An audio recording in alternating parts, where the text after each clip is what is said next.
Tecnico del Trissino Thiago Sosa, la rimonta nel secondo tempo, poi potevate vincere voi, poteva vincere il Follonia, insomma grande partita.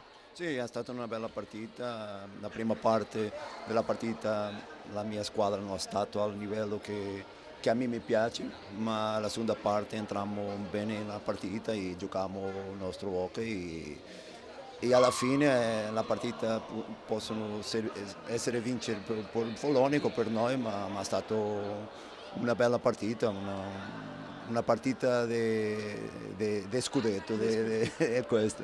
Tra l'altro ottime le giocate degli attaccanti, ma soprattutto i portieri, insomma qui Barozzi non è più della nazionale, però fino a ieri, quindi qui c'è il meglio del meglio a livello italiano. Io ho la fortuna di avere due del meglio portieri del mondo. Baresi è uno di questi portieri, ma io ho una fortuna tremenda di avere Bruno e Zampoli.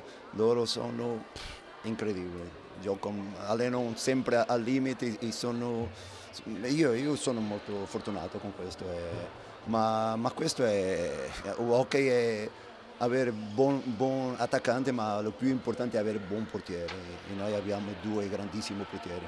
Complimenti anche per l'italiano, Sosa.